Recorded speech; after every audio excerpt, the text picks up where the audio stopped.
A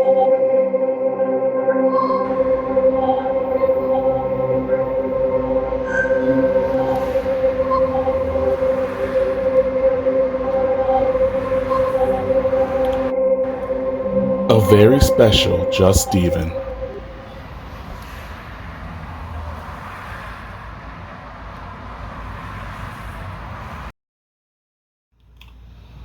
26 is a fascinating number because that is the amount of miles that are in a marathon. Now, I like to believe that me personally, for my 26 years of living, which is today, happy birthday to me, thank you, that's what I've been doing. I've been marathoning towards a finish line, and this finish line of at least my first marathon, and I have many more to come, my first marathon is to write professionally. I've never been someone to say I want to become a writer. I've always called myself a writer and an artist because that's what you are if you do anything that you love to do in this very moment, no matter whether it's professional or not. But I want to do this professionally. I want to do this on larger screens. I want to do this on TV screens, phone screens, however you want to enjoy your media. I'm not here to judge. You can watch it on your Samsung smart fridge, and as long as you're watching my content, I will be happy. With that being said, on my 26th year of living, I like to believe I'm just this close to my finish line. I feel good. And I want to start this video by saying I feel good, and I feel like I'm close to something, to achieving something that is at least the start of my second, and then which will lead to my third or fourth marathon just consistently as I keep moving through my career. So with that all being said, I have some not as good news, but I want to start off with something good. But I have to tell you, remember what I told you guys in my last video? I got a job for the summer working with Warner's, and it was gonna be a cool job and that I hope to snowball into something else. Well, in the first of Stephen Morris history, I have lost a job before I even started it. That's insane, right? But I want to let you guys know this has nothing to do with Warner's. I'm not saying that Warner's did anything. I'm not saying that I did anything. It was a scheduling issue with my background check. And I was sure that my background check would have said at least something about what I did on a small military base in Arizona, but surprisingly enough, no, it has nothing to do with that. What happened was, I don't know if it has anything to do with the fact that I was from Illinois and then to California, I don't know, but my check did not come in on time, so with my information not coming in, they couldn't hire me on the exact same hiring date because they're still waiting for all my background stuff to come in. And then unfortunately, that clashed with when they needed to start training immediately, so they went the other way. So like I said, I mean, it is what it is. So what did I do this summer? If I wasn't working at Warner's, what did I do? Well, I sat down and I got back to writing, because that's all I can do. I can focus on my art and I can focus on what I can do. And I was really enjoying it because I made some things I was really proud of. I'm hopefully I can share with you guys in some way, shape, or form soon, because I think that's the most important thing. And you know what? While it was, I'm speaking about it casually, but it was a really big blow to me that I didn't get the job that I wanted. Again, no hate to Warner, but it was a very unfortunate thing. But the best way for me to look at it is that while this may have been a setback for me, it's going to look good down the line. It's going to be a great thing in my, I don't know, documentary, a book, some just retelling a story. Maybe I could just help somebody who was going through something similar, who could hear about this and be like, okay, you know what? I'm going through something that feels like a major setback, but maybe it's time for me to turn it into an opportunity.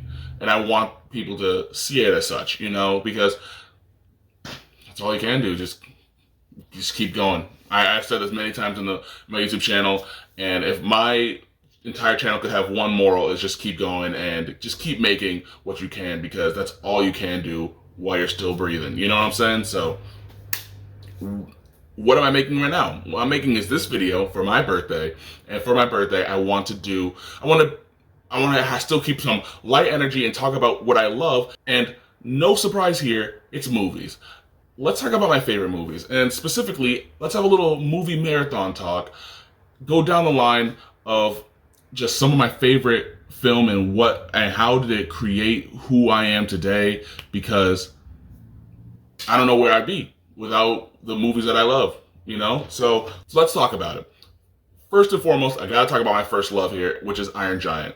It's, when I was younger, I think it was mainly the animation that really just drove it home for me, because the mixing of 2D and 3D was so perfect. I was obsessed. I was obsessed with the way, first, the way he ate metal. I wanted to eat metal so bad. Like, I just wanted a big chunk of sheet metal. That's what I wanted. I just wanted to just go to a junkyard. I also think just junkyards look cool now because sometimes I just want to eat it. People always talk about, you know, the tree stars of Land Before Time, Krabby Patties, the food in the Studio Ghibli film. I want to eat metal. That's so hard to understand. I want to eat it.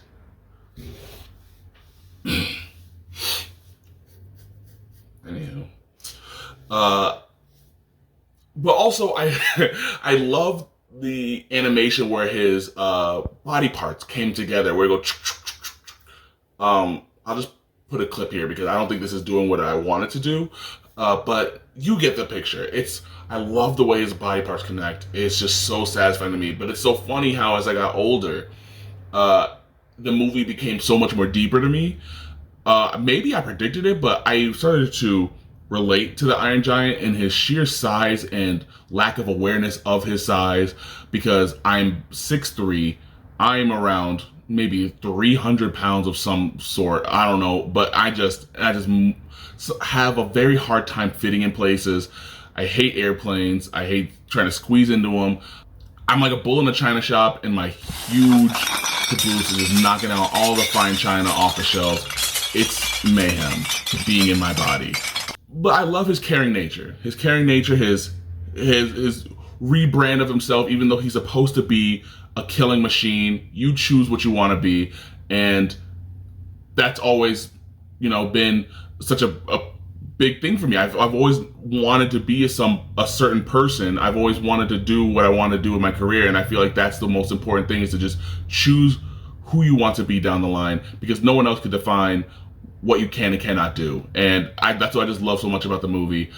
And I also just love Brad Bird as a director. He's also made Incredibles and Ratatouille, which are two of my favorite Pixar movies as well. He has such a way with making an animated film seem so natural, as if you could seamlessly put a live person in there and it just still feels real. Because a lot of animated things feel animated. There's a cartoony nature to the way you speak with one another in an animated feature, but he just makes it feel so real, feel so lived in, like I could walk into the screen and feel like nothing's changed. So that's Iron Giant. I just absolutely love that movie. Moving on to, if you check out my Letterboxd, you'll see my top 4 favorite movies, and I'm going to discuss those right now in more of release order. And the next up would be I Am Legend. I love I Am Legend. It is, I don't know what it really is about it. First off, I think this is one of Will Smith's best performances. He is so broken down by the world that he's living in, being so alone, and him grasping for his humanity by speaking to mannequins and his dog, and trying to live a normal life as much as possible while still trying to find the cure. I just think Will Smith drives it completely home, the loneliness that one would feel, because you feel it deeply too. And of course, obviously, when, spoiler alert if you haven't seen it, when Sam dies, it's so heartbreaking. It's horrible. It's disgusting. It just tears you open, because that was the last person that he had with him. I'm gonna stop talking about it because that's gonna mess me up right now. Also, the antagonist, the monsters, the infected humans, these vampirial.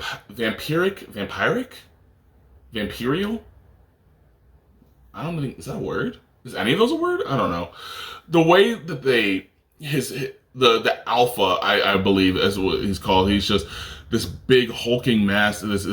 He is so dead set, and he's thinking too, and that's the scary part. The way he thinks, the way he moves is strategic. It's scary how you watch as this horde clearly have a goal in mind, and it's It's horrifying. You see these creatures as thinking beings. They're human still, but they're almost a different animal, a different type of human that's now evolved to run in hordes and stay in the shadows. And they're also just trying to survive, just like Will Smith's character. So that's the real phenomenal part about it, is that the moral line has become so grayed out.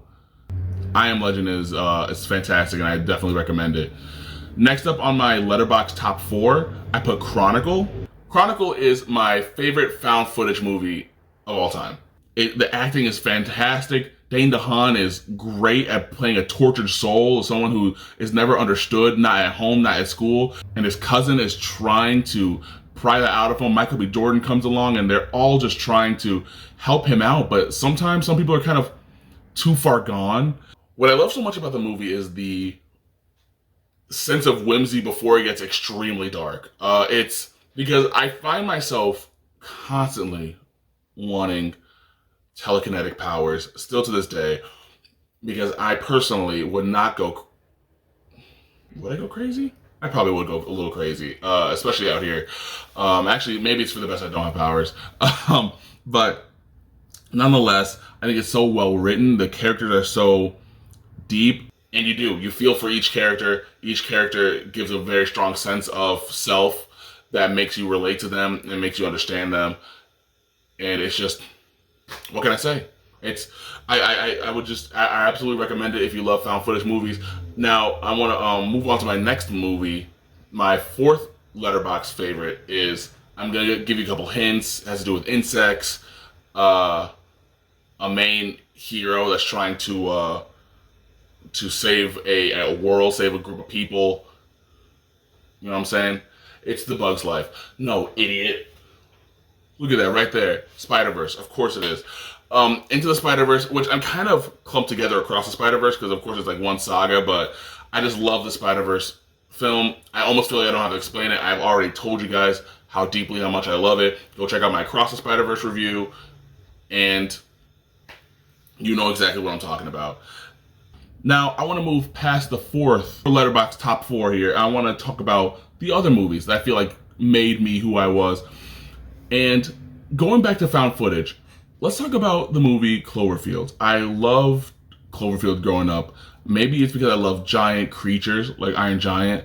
I think that it's like one of those roller coasters that you see at Universal where they have a little screen and you're kind of just going, and you're just stuck along with the ride. Sorry for my squeaky chair. Except the roller coaster that you're in is TJ Miller, which that's a gripe, is he's so annoying. Why didn't no one tell me that? As a kid, I didn't recognize him, but he's kind of annoying in that movie. And you start to learn who the real monster here is, you know? Anywho, but despite the Miller monstrosity in that film, it's a lot of fun. It's a lot of horror. It's grotesque. The monster design is what I became obsessed with. I loved the monster, the little tiny mites that fall off of it.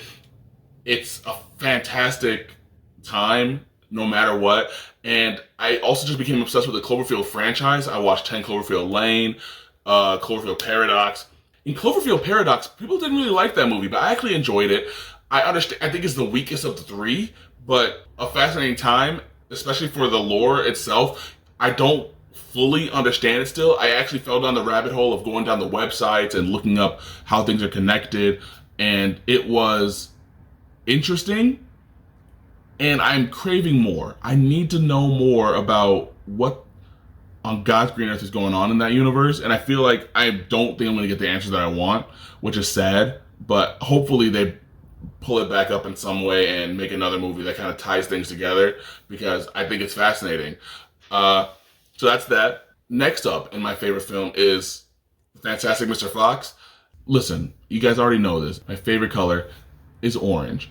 I love the color orange. It's warm. It makes me feel safe, and that is the main color used. Fantastic Mr. Fox. It's so quippy. It's quippy. It's witty. The writing is just so sharp, and that's what I loved about it. Wes Anderson knows what he's doing, and the stop motion, I don't even know how to explain it. It's great. I need to stop ending my talks about a movie with, it's great, it's fantastic, because I think it's obvious. All the movies that I'm going to talk about are fantastic, but it truly is fantastic. Say that again. Fantastic Mr. Fox. Nice. Nonetheless, I love the animation. I love the voice acting. The overall feeling of it is just a great. I actually watched it for Thanksgiving. Me and Alicia sat down and just watched it over Thanksgiving dinner. That's a perfect November movie. Now, next up, let's talk about The Thing by John Carpenter. You may know him from his Halloween movie with Jamie Lee Curtis, but that's not his best horror.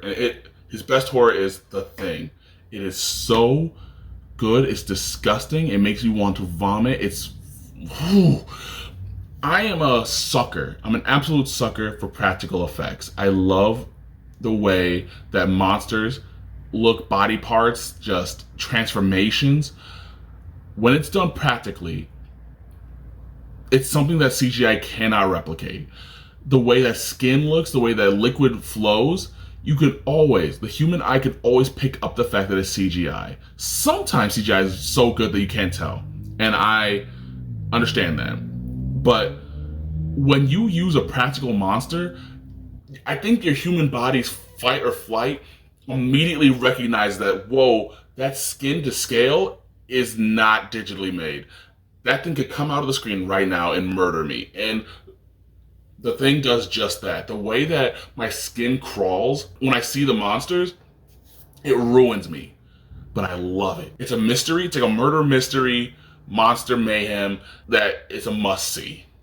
October's coming around. We're in September. What I say is, in October, you watch The Thing. Late October. November creeps around. You watch Fantastic Mr. Fox. My God. Fantastic Mix. What? You watch The Fantastic Mr. Fox. There we go. In November for Thanksgiving. And then in December, you'll watch. Do I have a favorite Christmas movie? And in December, you watch the live-action Grinch movie. I'm not putting that as one of my favorites. I don't know what possessed me to bring this up. Jim Carrey does his thing, and it's a great time. Sorry, I don't know why I'm also promoting that movie. It is good though, but now there's one more movie I want to talk about, which you guys are all gonna look at me and go, yeah, of course you is gonna like this movie. It's Interstellar. Interstellar is a film bro's waking dream. They all love it. I know. But guess what? There's a reason why people love it. It's because it's a cultural phenomenon. It is a sight to be observed. It's 3 hours that just fly by like it's absolutely nothing. Matthew McConaughey, he really pulls out the stops, especially in the scene when he goes to watch the videos, watching the clips of all the years that he lost on the planet. It's just, it gets me every time. It's a very emotional scene, and the whole movie itself is just so enticing. What I think Interstellar does so great is the same thing that I Am Legend does as well, and it's that grasping for humanity and grasping for life, and every human being has a set that understands what they need to survive, and many will do anything and everything to get to that point. And that's what you're watching here. You're watching Matthew McConaughey give up his family to save his family, which feels so wrong but so right at the same time. He does. I mean, spoiler alert, at least he's able to say goodbye to his daughter, but everyone else, all his family is gone. He loses his entire life together with his family. He misses his kids growing up, his grandkids. But at the same time, at least they did grow up because of what he did, or at least also what Murph did as well. Because they worked together on this. They worked together through time and space, through love. The love for living, the love for one another, the love for family, friends, food, survival. Wow. Man, do I love Interstellar. Now, quick list of honorable mentions of some of my favorite movies. I loved Pearl. Pearl is my favorite of the three, trilogy of the X series by Ty West. Pearl is devastating. Actually, why I wanted to bring up Pearl was because it actually ties in so well with what I was speaking with earlier today about my endeavors and what I want to do. Is that Pearl is a horror movie through and through, but not for the reason that you think. Not because it's horror because how she kills people or like her estranged behaviors with her family and what she does to her family later. That's not what's horrible about it. That's not the horror. The horror for me is the idea that your endeavors falling short, and maybe it's comeuppance of how she acted before, but I'm a proud believer of manifesting and affirmations and bringing things to fruition about what you're trying to do. And for her to be so confident in what she's doing, to watch it all crumble in front of her very eyes, judges not liking her, I mean, it's horrifying. However, what I will say is different is that I also would not react to the same way as she would, me personally, but I feel her so deeply, that whole punch in your chest of getting so many no's, because that's what the state of Hollywood and just trying to do anything in this creative career is at all times. I'm not even gonna say nowadays, but at all times you have to get used to hearing no or just being ghosted in general. And that's what's so hard about that movie, is pretty much feeling her and understanding that feeling of wanting something so bad and just gone like that. So it's horrible, and I think that's what makes me love it so much, because how relatable it is. So Pearl is an excellent movie. It's excellent in how it portrays heartbreak. But again, for anyone who's experiencing heartbreak, don't do what she did at any point. Anything she's done, just don't do that. Okay? Thank you. Next up, another honorable mention, just like Interstellar, Film Bros Dream, Parasite, which I went into the movie completely blind. I did not know what Parasite was about. I skipped every single trailer, skipped every single review, and I went in watching it and I said, oh, this is a comedy. Watching the family finesse their way into the rich people's family, I was like, yeah, this is hilarious. This is like watching maybe, like, I don't know, Home Alone or Mrs. Doubtfire, I don't know. So I was really enjoying myself, and I was like, oh, okay, I can get behind this. And then, boom, you could literally get down to the second about when the tone shifts. Even when the family is fighting with the old housekeeper that they destroyed her job, and she's fighting with them, and everything is kind of going, it's a little kooky, a little crazy, haha, lol, boom, falls down the stairs. Entire mood shifts, and that is cinema, baby. That was so insane. As soon as that happened, I remember in the theater like, what just happened? Entire movie changes. And I think that's the coolest thing ever. So that's what I love. That's my biggest thing about Parasite, is just the insane shift in tone. So absolute props to that one. And lastly, honorable mention goes to I'm Thinking of Ending Things. It's an extremely depressing feat of film that I just feel I don't really want to say much about it, because I actually just think that it's so much better if you just watch it yourself, because the way that this one also changes in tone, changes in meaning and in purpose, and this is one not even halfway through, but more towards the very end, you sort of realize things that it's just, again, I can't really explain it. So that's why I leave it as an honorable mention. I don't want to really review it, because I want you, and I'd rather you just go see that for yourself. Same for El Orfanato. That horror movie is one of the best. So that's kind of wrapping up my movie list. And I feel like I wonder if you guys as viewers can connect the thread as to what it is about me that makes me love each one. I think that for me personally, which I said earlier, is that I wanted to talk about these because it made me who I am. I think that because just like an art style that any artist can say is they got their art style from somebody else. It's inspiration.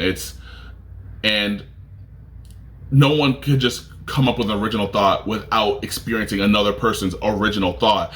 And that's just how it feels, is that I love movies that push the line of expressing emotion and devastation, humor, love. And I think each of these movies do so in a way that I just find myself connecting with it very deeply, even down to the horror.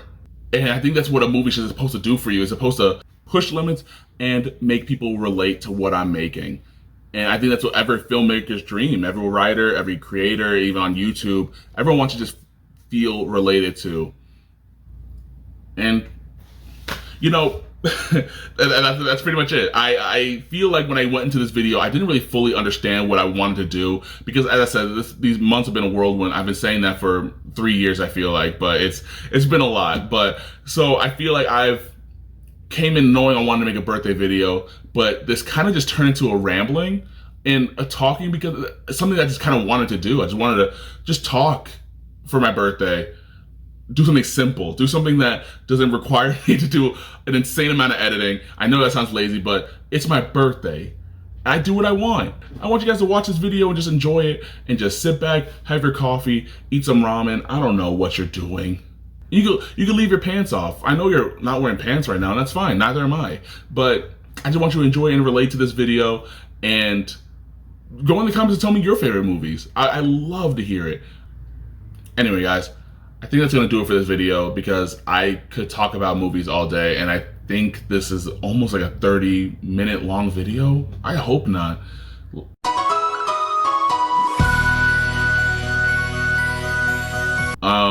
I'll try it to make it not, but if it is, you absolutely better watch every single second of it, and I will know.